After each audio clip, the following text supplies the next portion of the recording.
In this edition of FSW Conversations, I am talking to Heidi Svane Pederson, a thought leader at the intersection of fashion, circular business models, and digital innovation.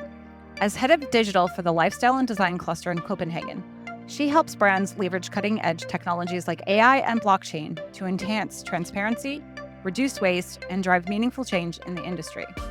Thank you so much, Heidi, for joining us today. Just to start with, I would love for you to share your journey into fashion, sustainability, and digital tech. What inspired your focus on this intersection? Thank you, Jessica, so much for having me. This is such an important topic, and I absolutely love that you are able to bring so many great people together and speak to this topic, because I believe that we need to listen to so many different voices to find that inspiration that can trigger my brand or my thoughts so I can find my way in this chaos of sustainability, future business models. I just want to create amazing products and consumers that are probably a little confused out there right now. But my pathway into this have been out of a commerce background. I was brought up in a retail shop when I was a kid, so I've always been around commerce. I ran my own retail for about 6 years until I realized I'm much better at developing it than actually being the CEO type. So I had somebody else take over that. And then I got into the field of innovation. And I've been as a private consultant working on the future of retail and in great projects. And then I finally ended up in this research center, which is called Lifestyle and Design Cluster.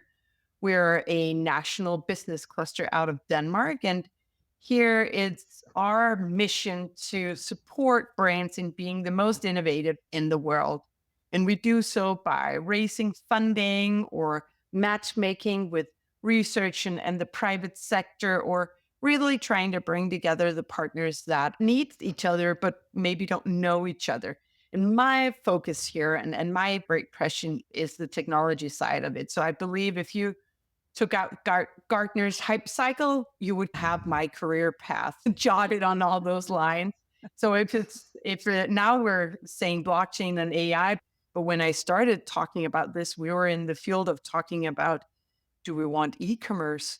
No, people will still go to shops. We don't really believe fully that they will have the need to buy things online. And so it's been a long journey of digital transformation. And now we're just on a next hype and a next wave of using these technologies to do better business and do better for the planet as well. I love that. And I love the shout out to my former employer, Gartner. That was good. I guess just speaking on the technology piece, I love how you focus on that sort of space where technology meets brand, products, and consumers. And I'm just wondering, from your POV, how can digital technologies like AI and blockchain help address sustainability challenges within fashion? So the difficult thing about technologies is that when they're new and emerging, it almost feels like we have a technology looking for a problem to solve, right? So sometimes we need to get our hands on the technology and kind of force it down on the problems that we have today and not succeed, and understand, oh, it's because the technology can do so and so. I still use the example of when we first were presented with website, we took the printed ad and put it on the website and figure out, oh, this doesn't work. Or when we were introduced to social media, we put the content from our website directly on the social media, and then realizing this isn't social, it's not engaging. So when we meet these new technologies, we always try to bring them in, have them in your hands almost, and learn from them. And we've been working with blockchain for the past 5 years, starting at a point where we thought this decentralized way of working together will be optimal in a supply chain for fashion or consumer goods that have low trust, a lot of different actors, and very low transparency. Just not as easy as it sounds, right? So as we've tested the technology, we really see that it has a lot of business possibilities. We saw a lot of strengths for blockchain to be utilized for circular business models, as in what we know from music, for example. When music is played today, there's a cut of the payment that still goes back to the artist. However, a piece of garment out there being resold, or a piece of furniture, we've never heard about a royalty that can kick back for multiple generations, right? So blockchain is one of these solutions that with its smart contract and decentralized system can build up these infrastructures. So that's super interesting. For AI, I still feel it's very, I don't want to say new because the technology has been around for a long time, but as we see right now, most people are still testing it with their content when they're producing text and so on. But I believe one of the really interesting cases we've been involved in is forecasting. And with the linear timeline we have today, in especially in fashion, it's super hard and complex to forecast and get the right inventory for the right customers. And that's an optimal space to utilize and decrease waste and overproduction. And I know AI comes under many names and guises like machine learning, but I love this sort of essential for focus on data that you have for everything, because I think it's from that sort of feedback kind of test and learn type of approach that you build the best use cases for everything, but also the taking a focus on the problem solving aspect, I think is really great. Just to hone in on your focus on sustainability, I'm really curious to understand more about what you feel like the biggest hurdles for brands right now looking to be more sustainable, adopt more sustainable practices, and where technology can help them not just, I think, overcome those sort of adoption issues, but actually understand where technology can help them be more sustainable and understand sort of consumer opportunities within that space as well. We see, at least out of the Nordic countries, Scandinavia in particular, that we're mostly built on small, medium sized companies. And I believe that could be more or less the same picture all over the world. So for these small, medium sized companies to have the resources, the funding, the insights to make these big changes, it's an industry that has never been legislated before. EU is putting out 16 new legislations that you have to follow in a minute. So overcoming these things is extremely hard. It's difficult to figure out how to organize yourself around it, how to upscale that insight you need and find the right resources, get that education going.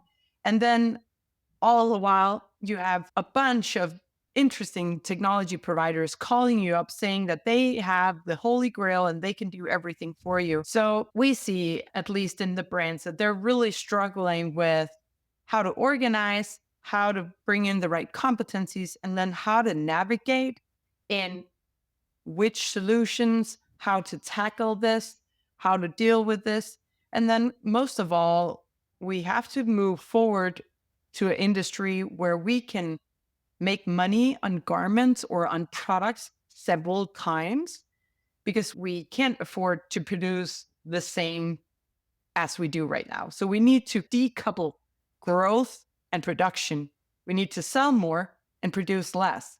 At least when I went to business school, that wasn't an equation. It was always produce more, then you get a better price, and then you're good to go. So we're looking at a future of decoupling. And that means that we have to figure out new business models.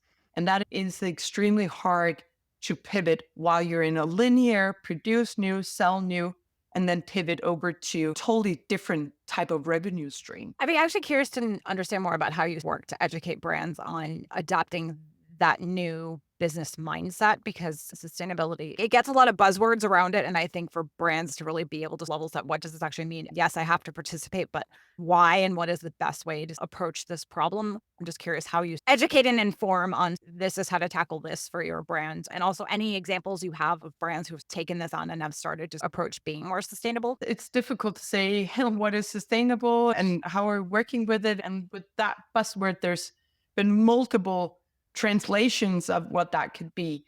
So Lifestyle and Design Cluster works with this maturity or levels, because there are organizations that are first movers, that has it in their DNA that they want to push the agenda always, almost no matter what it is. And then you have brands that are more passive for their reasons, and they're maybe a little more fast follower strategy and kind of waiting for things to mature and be more standardized, and then they will move forward. So we try to offer all brands different level. It's free to interact with us because we raise the funding that is needed for projects or investments. So I really encourage brands to engage with us because if you don't have that budget to be a first mover and learn, then you can use funding from organizations like our clusters. And we're out of the Scandinavian country, but there's clusters like ours all over the world. So find those possibility and maybe if we should bring in a very specific example, we've worked with a brand that started and was very curious about blockchain technology because they were seeing this Excel spreadsheet and this crazy work on reporting, documenting certificates, really figuring out how to make sure that they were responsible. So if we could use this blockchain technology, then multiple actors could report on their old data and we could just use it, whatever data we needed from that string of data. But as they got started, they saw it was very difficult to onboard people to the blockchain. And maybe it wasn't that cost efficient as they expected it to be. A couple of years later, they pivot that idea and say, all right, we do need to create data. We need these certificates to document that we're behaving correctly. But how could we use this data to create value for the end users?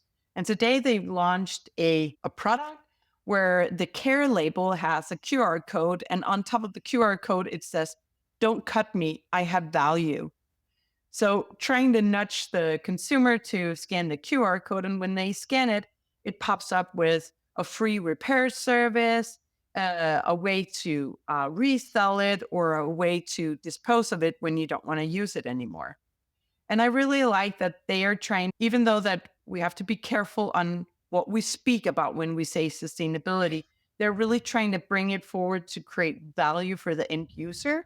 And that way, pull that experience back and use it to increase their way of thinking responsible. And as a content strategist, I think the whole issue with a lot of the sustainability applications in digital product passports and all of that are just, what do you report? How often do you keep it updated? And what do consumers actually need that's meaningful to them? But it's always this sort of two-sided thing because you have legal and compliance standards you have to meet. And it's a very complex web. So I love that you're helping brands explore that. I just want to support that a little bit because a lot of people are working with suppliers, customers that they have a high trust. They've been working, like Jessica and we've been working together for multiple years. We trust each other. So this whole way of saying, I need documentation, I need to collect data. And the first case we brought out was a shoe made out of really beautiful leather. Hide in general is a waste product of farming and meat industry. So they wanted to document that they weren't just using any type of leather. They were using a waste product from the food industry. So they created a blockchain where they traced all the way back to the cow and where the cow was and how the animal welfare had been, down to where the hide became a piece of leather, to the next stage into Italy where it was handmade. And that way, when you pulled off the shoe in the shop, it was just a QR code in the shoe. And you could see almost like a Google Maps, see that whole journey and maybe recognizing, all right, I'm paying maybe $300 for this pair of shoe, but now I can recognize why. Now I can see all the hands that have been involved. And I don't think a lot of consumers are used to this. And especially when you sit down in the kitchen table or at the next get together with friends, there's always somebody around the table that knows about cars or knows about carpeting and can kind of, oh, are you doing this to your house? You shouldn't think about that. You should do like this. Or are you buying a new car? You should think about this. But at least out of Scandinavia, in the 90s, we lost all production of textiles. So there's hardly anybody around the kitchen table to tell you and call you out on, what are you wearing? Is that something you picked out of the store for $10? Do you recognize who's getting paid on this value chain? Do you understand this? And that insight and that kind of knowledge is lost. And I love the possibility of technology playing that role in sort of consumer education. And I think for brands, consumer engagement and bringing consumers onto this journey that brands have themselves have been on for a while is so important. I'm actually just curious to keep going with this in terms of the role of digital tools and educating and connecting with audiences about sustainability, because I love that example of it's a little gruesome of following the shoe journey since the cow, but I think there are so many positive applications of that for consumers, but there's also, as you mentioned before, there's also a lot of buzzwords and a lot of greenwashing that goes on. What sort of concrete ways can digital tools really be used to educate and connect with audiences about sustainability in ways that are not overwhelming? I love that example of the shoe, but I'm just wondering if you have any others in terms of just not just engaging consumers, but I think really trying to use that trust lever, if you will, to produce better practices when it comes to both shopping and consumption habits. I think in terms of that, we shouldn't isolate and only think what is other luxury brands or what are other textile brands or what are other brands doing. We should really look to other industries. And we have a really strong platform out of the Nordics called Too Good to Go, which is a platform where you can go online and buy grocery products. So when the shop is closing down on the street and they have goods that needs to be sold today, otherwise they are thrown away, they can put all these goods on sale. So like 10 minutes before the store closes, you can come down and pick your Too Good to Go bag.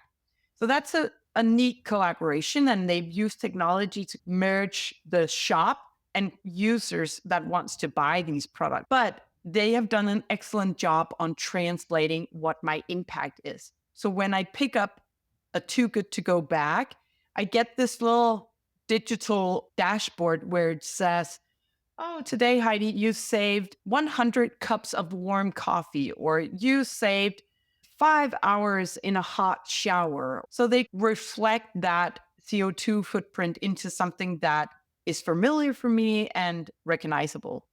And I don't think anybody knows that out of 1 kilo of textiles, 5 to 10 kilos of chemicals have gone into that piece of dieting process. Or when you're buying 1 kilo of polyester, did you know that they dragged out 8 kilos of oil? So that reference is not present. And is it gonna be with all end users? Maybe not. But I recognize that during this process of us watching at least brands working with the digital product passport, they hardly know these processes. They hardly know their value chain. And if I'm buying from this brand, it better make sure that they have their business in line. Oh, that's fascinating. And actually, just to talking about the production process for emerging fashion, look, I've spent a lot of time in the digital fashion space, and I have a lot of interest in the role of technology like 3D printing and virtual fashion to really, I think, reduce the sort of design to production type of environmental impact. And I'm just curious for you what role you feel those emerging technologies play. My friend Louise Lang owns Digital Twin, and I think they're just doing amazing things. And I think there's so many great actors doing these very sort of practical applications of virtual fashion. So I'm just wondering from your end, what role you feel they play in bringing better practices to the industry? I absolutely love this because digital fashion, I felt like it, the Fabricant took a big stunt and was very recognized for this extreme expensive piece of digital garment. And in Denmark, we have a famous author called Hans Christian Andersen. He wrote this fairy tale on the king that walked around naked until a kid says, oh, he's not wearing anything. And I've kept talking about digital fashion, and everybody brings up this fairy tale and say, oh my gosh, Heidi, we all need to wear clothes. So why are you talking about this digital clothes? And I just have to like say one thing in that. Look at your kids. Where are they creating social currency today? So in my school time, it was whatever I wore to school that would add to my social currency. Was I wearing something cool? Was I wearing something branded? Was I wearing something that stood out? At least I can see with my kids and their social peers is if it's Roblox, if it's Minecraft, if it's Dress to Impress or whatever tool they're playing with their friends in, It's what their digital avatar is wearing. It's what they have built their house in this digital space that they're playing around in. And that gives us as an industry, at least from my perspective, maybe 10 years to pick up with them, because in 10 years' time, they're going to be consumers and they're going to be used to having access to the world of colors and creativity and being able to design whatever they like themselves. And then if they walk into a store where they can't tailor something, where they can't be part of the design process, where they can't just have something for 2 days and then let it go and have something else, they're going to be, I think, very not upset, but surprised that you haven't connected the dots in terms of using digital tools in your design process to bring down sample sales and be proactive in the way you engage with your audience. We were just in Silicon Valley with 20 brands last September visiting Unspun, who's weaving machine factory that just out of a video can connect the data set that needs for them to customize a pair of jeans. Or later we visited Levi's and how they have integrated 3D in their design process. So there's no need for marketing to wait until they have their first sample. They can just instantly connect to design and start testing. Is somebody willing to buy this? What price can we put it on? And put that word out there. So I think if you're not looking into this topic yet, you need to find a digital grown-up friends that can, or maybe a digital kid that can show you what the next stage is. And alpha parents know my son's in Roblox, and it's been fascinating to watch his evolution from a gingerbread man avatar into like kind of more human looking ones with like fashion POV and all of that. Just to dive to sort of a different side of industry practices, the supply chain is often cited as a huge pain point for sustainability. And I'm just curious from your perspective how digital innovation can improve supply chain transparency and efficiency. I guess the best way is to bring a case forward, because every brand has their supply chain. It feels a little difficult to say something in general because that feels like that couldn't work for me. But we have followed Gina Tricot for some time, a brand out of Sweden, and they are in the brand portfolio of like a H&M kind of brand status.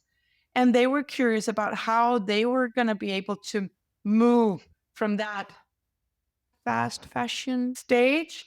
How would they be able to pick more expensive material, document more traceability, be more transparent about how they produce their products? So they did first a capsule collection 2 years ago where everything was produced in Sweden, and they used the blockchain to connect every dot along the supply chain to have complete transparency. They bumped up the price quite a bit for that capsule collection because it was produced places where you have higher wages and things like that.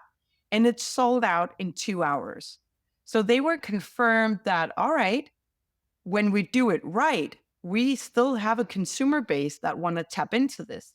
So now they've started a longer research process where they have installed IoT sensors in their factory in Bangladesh that reports primary data into the blockchain on how is the humidity, how is the heat, how is the air in that production hall. Then it connects with the data point where when I walk down to my sewing machine and I start working on a Gina Tricot garment, I have like a touch system on an iPad where, all right, I'm working on this production right now. That connects with the payroll. So it instantly plugs in the data that Heidi has worked on this and Heidi has been paid for this as well. So these primary data is in their test phase right now. And they're really curious about this because if we can get primary data where no people have touched with us, maybe we can actually get trust data as well that hasn't been pampered with. So I really like their way of going full on board because they have seen that they were able to find customers that want to buy this. And in that way, they're able to increase the price, but also cut all the waste and all the middlemen that are costing money in this value chain And that way they can use that extra money to pay for data. So that's a whole new conversation in a value chain when I'm not telling you, Jessica, oh, yeah, by the way, you need to send me this Excel spreadsheet with 125 lines. I just did it for 5 other brands. You need to do it for me as well. Do I get paid? No. Do I get any extra time? No. I just need this because EU is claiming documentation. I really like that we can get into a conversation where everybody can get paid and get paid equally for their investment. That's an absolutely incredible example. And I think it brings up so many questions and problems with the supply chain in terms of everything from fair wages, as you say, to worker conditions, to just that sort of transparency in terms of just exchange of goods and services. So that's an amazing example. I would love any other case studies you may have that you're able to share on other brands and designers who are excelling at that intersection between digital innovation and sustainability. Because again, I feel like what a lot of conversations about sustainability, and even in my arena, sustainability content strategy lack or really clear cut practical examples of even success and failure, but people piloting things and seeing what works. Because I think a lot of brands, as you say, are testing things out, but they're not understandably putting everything out there. And I'm just wondering from your end what you're able to share with brands who are trying things out and what they're learning. We can share everything. We're a publicly funded organization. So whenever we run projects and cases, everything is open and available to the public.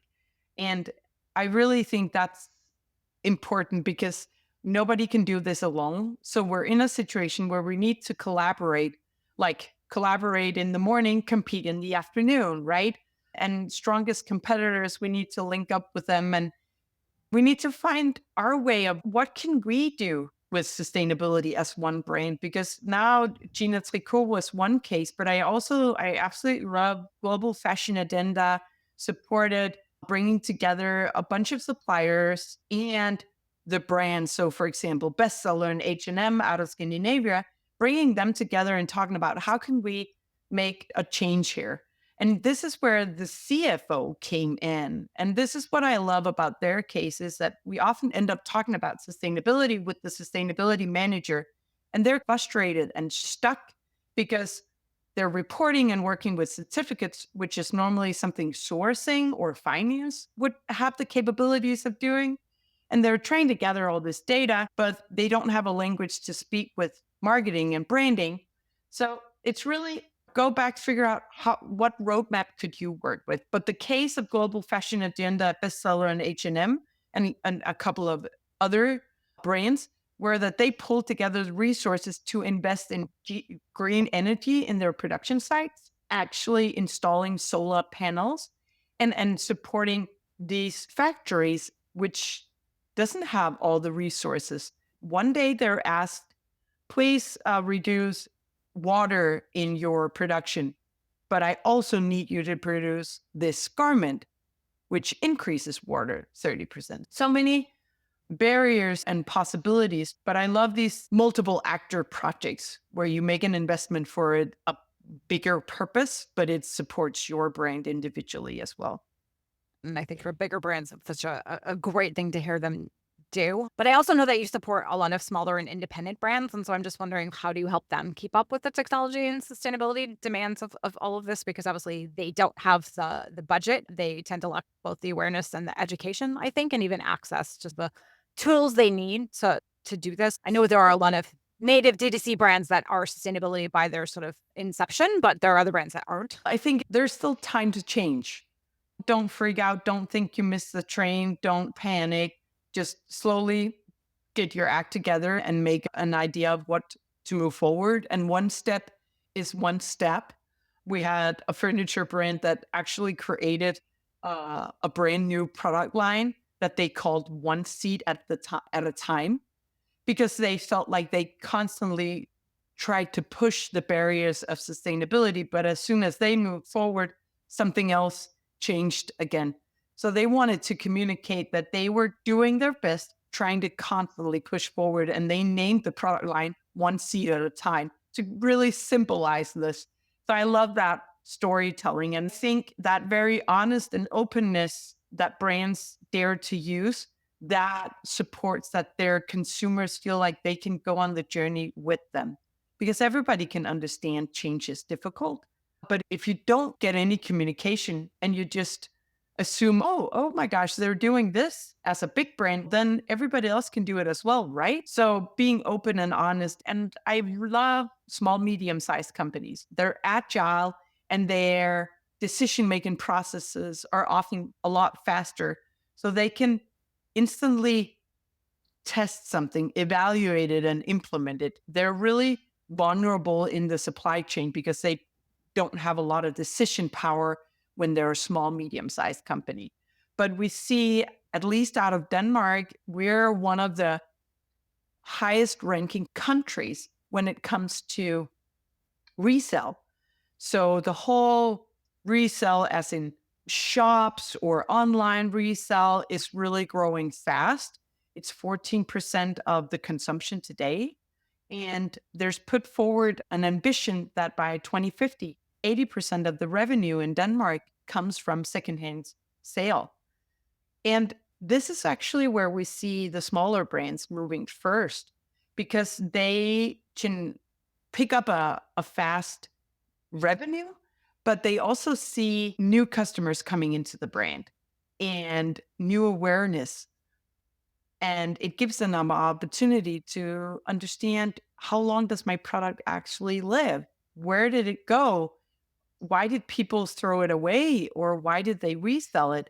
So that insight after retail is a black box for most brands. And that insight really gains motivation for doing something different. That's fascinating. And I love that goal of 80% resale by 2050. And I think you see so many brands now starting to own their own resale process as opposed to leaving it to the Vestiaires and Real Reals of the world. So I think we see more and more of that. And I think especially for the repairs, I think that's a really powerful thing for brands to own. Just to back up a level, I'm just curious for you, from all of the work that you do, since we're prognosticating, what future trends do you see shaping the relationship between fashion, sustainable, and digital technology? I think I was really struck by a case when we visited Silicon Valley here last time. And it was a startup called Mirror Mirror AI.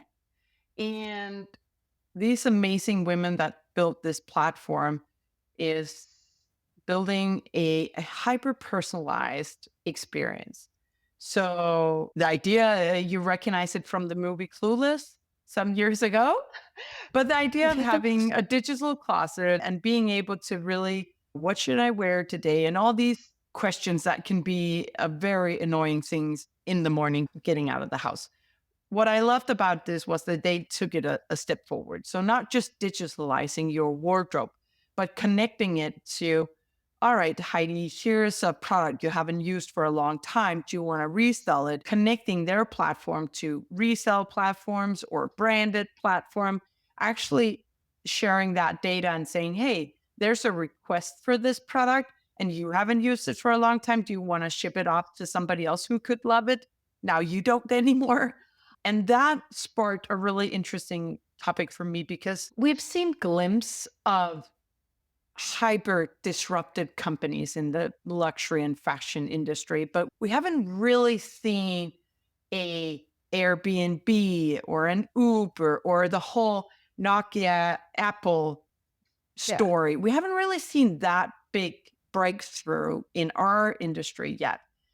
But fast forward 5 years from now, when we have digital product passport implemented, we have digital solutions that can digitalize your wardrobe.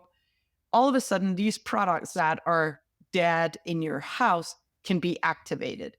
And for me, that whole data hub and connecting demand and supply in a totally next level is going to be super interesting. And I hope in the future that I have this digital wallet on my blockchain with my data so I can just open it up and say, I'm going to this party or I'm going to this job interview or I'm going to this customer meeting.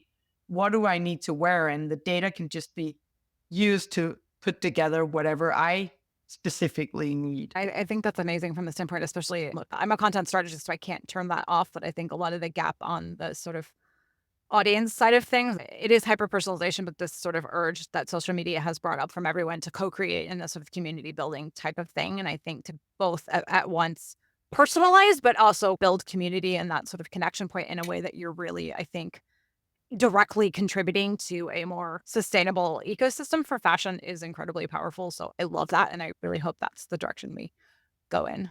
I think that's great. Just as a final closer, if people want to understand more about your research or just find out more about what you do, where can they find you online? They're always welcome to find Lifestyle and Design Cluster. So we are this national business cluster, and that means that we're open for contact in any sort of way. And especially our focus is pushing forward the circular business models using international relations and really the digital capabilities that can be the means to reach the goals. Thank you so much for your time today, Heidi. I really appreciate it. Thank you so much for having me, and thank you for putting these topics forward and creating this platform for engaging. Thank you for joining us for another great discussion as part of FSW Conversations. For deeper analysis and insights, please visit Fashion Strategy Weekly at fashionstrategyweekly.com, a media publication of strategy agency It's a Working Title. For questions, comments, and concerns, please reach out to our media team at info@itsworkingtitle.com. This podcast is available on Apple Podcasts, Spotify, and all of your favorite podcasting platforms.